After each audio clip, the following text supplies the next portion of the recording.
Evening, folks. Friday night. That was a long week. I'm glad it's over. But anyway, so I've just heard some interesting stuff about the EU. It's 60th birthday, and it's old and decrepit and fucked, and should be stuck in an old people's home somewhere. But anyway, that's just my view. But the interesting thing I thought was how the Pope, the head of the satanic Roman cult, the Catholic Church,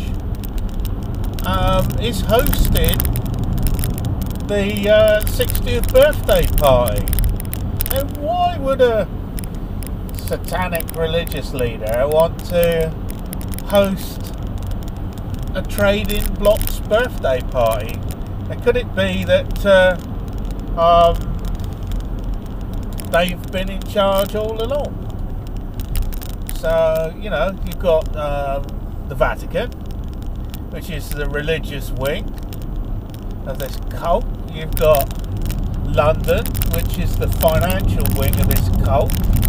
And you've got America, the District of Columbia, US, which is a city-state as well, as the military wing of this satanic cult. And then you all wonder why things are just turning to crap in front of us. Another news headline just now. There's hundreds of posts to be filled in the civil service for Brexit. But, you know, all I can say is the reason they haven't been filled is because there isn't going to be a Brexit. But there you are. But we'll see. Well, we will see, because I think the EU's in for a shocker next month when Marine Le Pen ends up as President of France. The French people don't want to lose France. And in London earlier today, you had the Jewish leader, you had a Christian leader, and you had a Muslim leader, a Muslim preacher who's a sheikh. Sheikhs are generally from Saudi Arabia, which means he's it begins with S. I can't remember the exact. A Sufi. That's it. Sufi. Muslim, and they're the ones promoting all this terrorism in the first place. They're the ones that are paying for ISIS in Syria. Also getting their money from the puppet masters, the Americans. So then that all leads in a big circle again, doesn't it? And you've got these religious leaders all getting together because that's good for the new coming one world religion. See, it's all coming into place, you know. I mean, more and more people are waking up to this, and I'm doing my little bit. It's not much, but I'm doing my little bit. And when I started out on this road, I was quite shocked and scared by what I learned. But it's renewed my faith, and I know what's coming. And it makes you strong. It makes you not fear these thieves and liars, all the corporations that are trying to steal all your money all the time, but you've got to be true to yourself, and you've got to have faith, you've got to have strength, and that's what defeats these Satanists. You know, the whole system. You can still work within inside the system and still have faith. You just have to pick and choose what you sign. You need to know who you are. You need to know that you're not the name on the birth certificate for a start. You're only the agent for the name on the birth certificate, and you need to write that after your signature every single time. You need to make sure you don't sign your signature, but you might write your autograph, which is capital in your first name, then lowercase, then a colon, then a large capital again, and then lowercase again, not joined up. And that is you, and then you can write a comma, authorised agent, behind your autograph. That will then tell anybody who knows what they're looking at, like judges and stuff, not policemen because they're not trained in this stuff, that you're acting as the agent for your birth certificate, which is all capitals. Okay, so you need to know who you are, and you need to start learning this stuff, or you're just gonna sign up for more and more crap. Remember, this global warming bullshit was all created so that they could tax you more and force you to get a more economic car and all that. But if you look back quite a while ago, British aircraft industry was closed down, and they shipped it all out to France and Germany. The railways over here were closed down by Dr. Beeching, and that was purely to give the car industry a boost. Then that was all shipped out to France and Germany once it was, let's face it, I'm glad the Chinese got Rover, because they're shit, but, that was only because there was a lack of decent management, a lack of management, vision and foresight. The 50s, we were building world-beating aircraft, world-beating cars, world-beating lorries, world-beating machines, and now we're lucky to build a Lego, purely because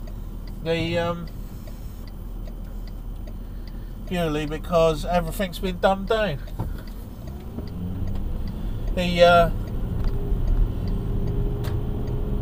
The strange thing is, and I look all around, I was watching a video today on Fracking Nightmare with Ian R. Crane.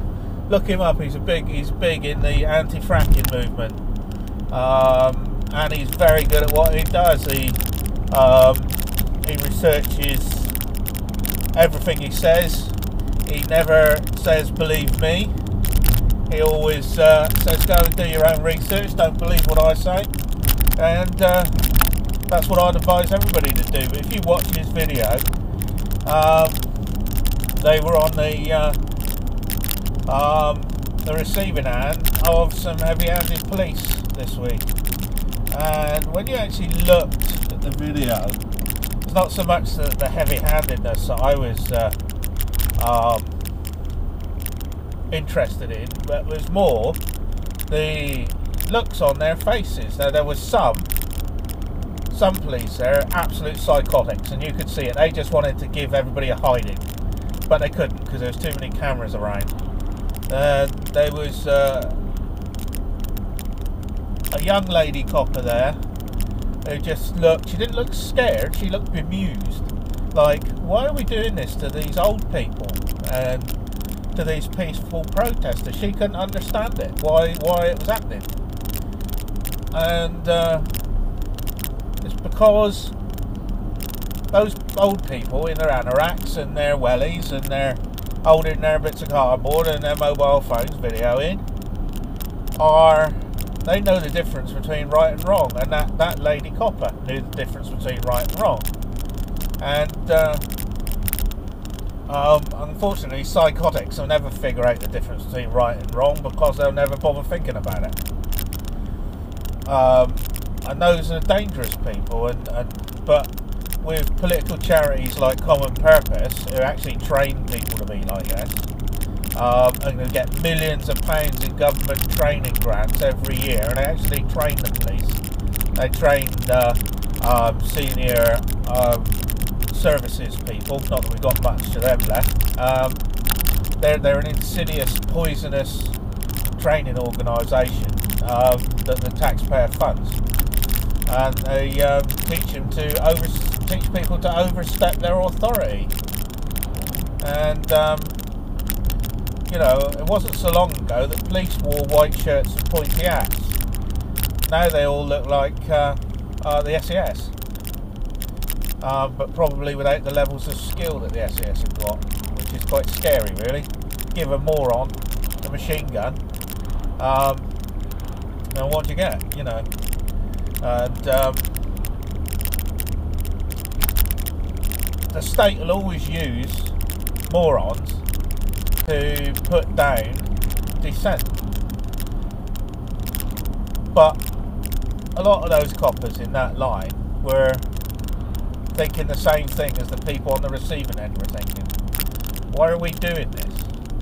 And they don't have to. You know, this is a message to anybody in the police who ever gets to watch one of these. The people aren't your enemy. We're not around to be your enemy. We just want the rule of law. That's all. We don't want any hidden agendas. We don't want the New World Order. We don't want one world government. We don't want one world religion. We just want to be left alone to live our lives. And if you were a proper police constable, then you wouldn't be involved in that kind of stuff because there was no breach of the peace. So you would just stand there and watch. And that's the difference. You know, a paramilitary police force is always going to be used for evil. And the system we're in is evil. It's run by evil people. And more and more people are beginning to understand this. And more people, ordinary people, not far right wing or far left wing, just ordinary people. You know, yesterday's attack in London, it turns out that the MP or whatever he was who was closest to the action is two security guys. I said in a video yesterday that I thought it was a bit fishy, the two blokes in suits. Turns out today that they were his personal security guards. So that just sounds to me exactly what I said yesterday, which is everybody was in the right places. It's a complete false flag. So an absolute tsunami of propaganda on the likes of the BBC and everything else. Channel 4, all the corporate news whores who wouldn't know a decent news story if it jumped up and bit them on the arse.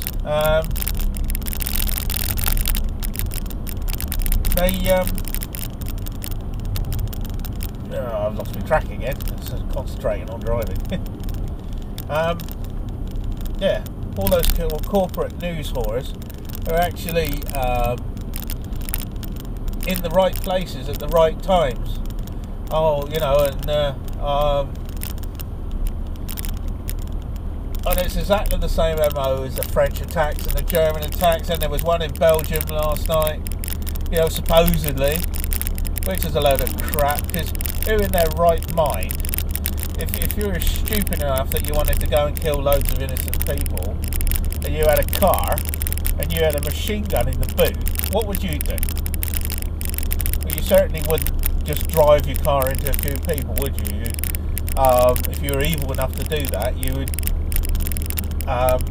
probably go and find a bus queue or something and then machine gun them all. And so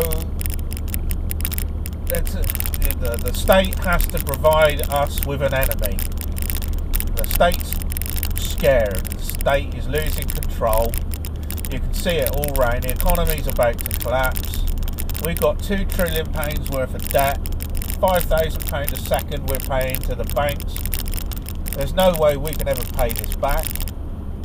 So I think I'm digressing a bit now. But basically, I think what I'm trying to say is, once you know all this stuff, you don't have to let it get to you. You get an inner strength. You get an inner peace. Because you're no longer afraid of them. You've got a healthy respect for them, a healthy detestation of them. But I certainly look at all people, even those coppers and that were bullying the anti-fracking protesters. I feel sorry for them. I wouldn't have years ago. I would have had a much different attitude. But these days, I feel sorry for them, and that's why I do videos like this, because I'm just trying to get the word out there. I'm trying to do my little bit to help people to understand that we're coming to the end of the system, and there's only one way that you're going to make it through the system, and that's to have faith. Anyway, I think that's enough for me, my ramblings for tonight. I'm going to enjoy my weekend now, and I hope you all have a great weekend. And TTFN.